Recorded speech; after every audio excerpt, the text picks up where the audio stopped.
கிறிஸ்துவில் பிரியமானவர்களே, ஆண்டவராக இயேசு கிறிஸ்துவின் நாமத்திலே உங்கள் யாவரையும் வாழ்த்தி ஆசீர்வதிக்கிறேன்.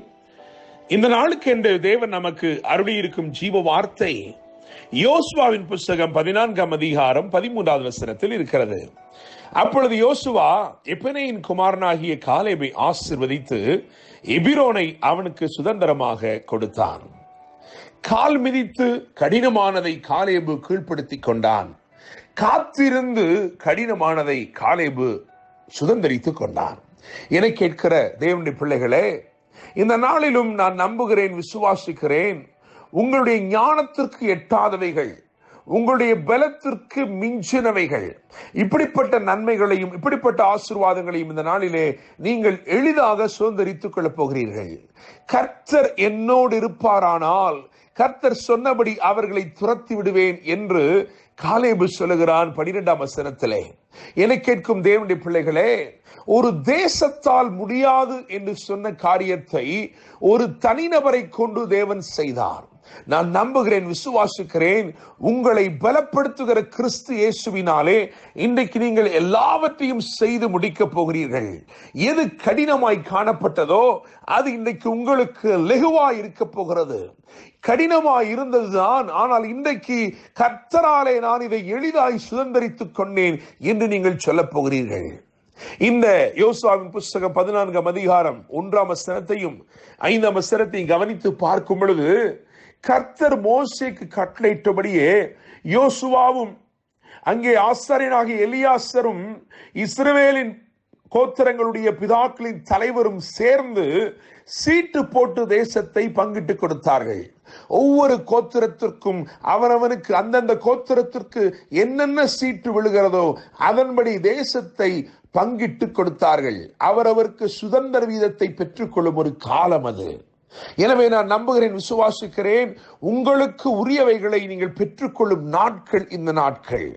ஆனால் ஒரு காரியத்தை சொல்ல விரும்புகிறேன், மற்றெல்லாரும் சீட்டினாலே பெற்றுக்கொண்டார்கள், ஆனால் ஒருவன் மாத்திரம் சிறப்பான சுதந்திரத்தை பெற்றுக்கொண்டான்.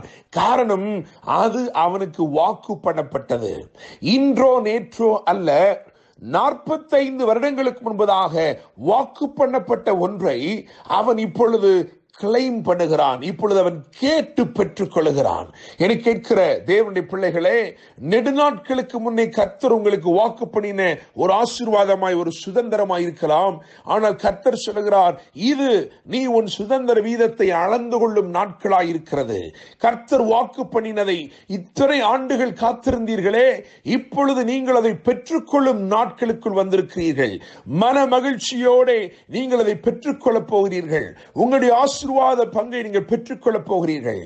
என்னாவது புஸ்தகம் 13ஆம் அதிகாரத்தை கவனிக்கும் பொழுது, அங்கே மோசே 12 பேரை தெரிந்து கொண்டு, கோத்திரத்திற்கு ஒரு தலைவனாக 12 பேரை தெரிந்து கொண்டு, தேவன் அவர்களுக்கு வாக்கு பண்ணியிருந்த அந்த கானான் தேசத்தை மற்ற ஜனங்களுக்கு முன்பதாக அவர்கள் போய், அந்த தலைவர்கள் போய் அதை சுற்றி பார்த்து அதில் இருக்கும் சுவைக்கும் கனிகளை எடுத்துக்கொண்டு வந்து நல்ல செய்தி சொல்ல வேண்டும் என்று அனுப்பினான்.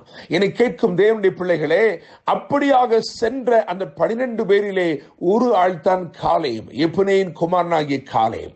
யூதா கோத்திரத்தின் தலைவனாக, யூதா கோத்திரத்தின் சார்பாக அவன் அனுப்பப்பட்டான். தேவனுடைய பிள்ளைகளே, என கேட்கும் தேவ ஜனமே, இந்த 12 பேரிலே 2 பேர் மாத்திரமே நற்செய்தி கொண்டு வந்தார்கள். அதிலே ஒன்று யோசுவா, இன்னும் ஒன்று காலேபு.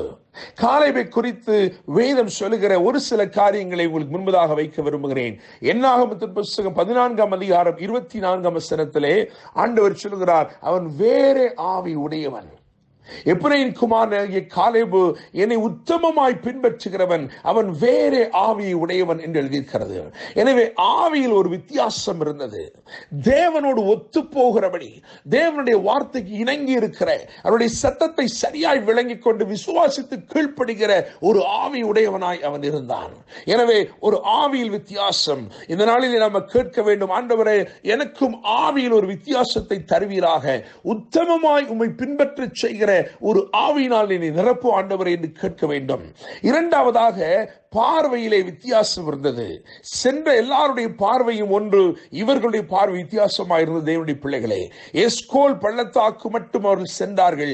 எஸ்கோல் பள்ளத்தாக்கிலே திராட்சை குலை, ஒரு திராட்சை குலை 2 பேர் சேர்ந்து தூக்கி கொண்டு வரும் அளவிற்கு அது அவ்வளவு செழித்ததாக, அவ்வளவு கொழுமையான ஒன்றாய் அது காட்சியளித்தது. அந்த எஸ்கோல் பள்ளத்தாக்கிலே இந்த கனிகள் மாத்திரமல்ல, அங்கே ஏனாக்கீரையும் கண்டார்கள். மற்றவர்களுக்கு எல்லாருக்கும் அந்த பிரச்சனை பெரிதாய் தெரிந்தது. They were able to see the problem bigger than the promise, but Caleb was able to see the promise bigger than the problem. இன்னைக்கு உன்னுடைய பிரச்சனை நீ பெரிதாய் பார்க்க போகிறாயா, அல்லது வாக்கு தத்தத்தை பெரிதாய் பார்க்க போகிறாயா? என்னை கேட்கும் தேவனுடைய பிள்ளைகளே, வாக்கு அருளின தேவனை பெரியவராக நீ பார்க்கும் பொழுது பிரச்சனை ஒன்றுமில்லாமல் போகிறது. மூன்றாவதாக பேச்சிலே வித்தியாசம் இருந்தது. என்னாகமத்தின் புத்தகம் 14ஆம் அதிகாரம் 9வது வசனத்தை கவனித்து பார்க்கும் பொழுது, மற்ற எல்லாரும் சொன்னார்கள், அந்த குடிகளை, அதாவது அந்த தேசம் தன் குடிகளை பட்சிக்கும் தேசம் என்று சொன்னார்கள். அதாவது தன் குடிகளையே, தன் ஜனத்தையே பட்சித்து போடும் கொடூரர்கள் அங்கு இருக்கிறார்கள் என்று சொல்லி. ஆனால் காலேபு எப்படி சொல்கிறான், யோசுவா எப்படி சொல்கிறான் என்பதை 9ஆம் வசனத்தில் கவனித்து பார்க்கும் பொழுது, அங்கே அவர்கள் நமக்கு இரையாவார்கள். என்னை கேட்கும் தேவ ஜனமே, மற்றெல்லாரும் சொல்லுகிறார்கள் பிரச்சனை எங்களை விழுங்கி போடும் என்று சொல்லி. ஆனால் இவர்கள் சொல்லுகிறார்கள் நாம் பிரச்சனைகளை விழுங்கி போடலாம் என்று சொல்லி. எனவே பேச்சிலே வித்தியாசம் இருந்தது. மாத்திரமல்ல, பலத்திலே வித்தியாசம் இருந்தது. யோசுவாவின் புஸ்தகத்திலே 14ஆம் அதிகாரம் அதில் 11ஆம் வசனத்தை கவனிக்கும் பொழுது அங்கே பலத்திலே வித்தியாசம் இருந்தது. தேவனுடைய ராஜ்யம் பேச்சிலே அல்ல, அது பலத்திலே உண்டாயிருக்கிறது என்று வேதம் சொல்கிறது. என்னை கேட்கும் தேவனுடைய பிள்ளைகளே, ஒரே மனிதனாக நின்று ஏனாக்கீரை துரத்தி ஒரு கடினமான காரியத்தை சுதந்திரித்துக் கொண்டான் 45 வருடங்களுக்கு பிறகு. இன்றைக்கு என்னை கேட்கும் தேவனுடைய பிள்ளைகளே, கர்த்தர் உங்களை பார்த்து சொல்கிறார், நீங்கள் நெடுநாட்களாய் காத்திருக்கும் காரியம் என்ன? இன்றைக்கு கர்த்தர் அதிலே ஒரு அற்புதத்தை செய்ய போகிறார். இன்றைக்கு நீங்கள் அதை சுதந்திரித்துக் கொள்ளும்படி தேவன் செய்ய போகிறார். கர்த்தர் தாமே இந்த வார்த்தைகள் மூலமாய் யோசுவா 14:13, அப்பொழுது யோசுவா எப்னேயின் குமாரனாகிய காலேபை ஆசீர்வதித்து எபிரோனை அவனுக்கு சுதந்திரமாய் கொடுத்தார் என்று எழுதியிருக்கிறது. இன்றைக்கு நீங்கள் ஆயத்தப்படுங்கள். உங்களுடைய சுதந்திர வீதத்தை கர்த்தர் உங்களுக்கு அருளி உங்களை ஆசீர்வதிப்பாராக. என்றும் அன்புடன் pastor Daniel Moses. God bless you.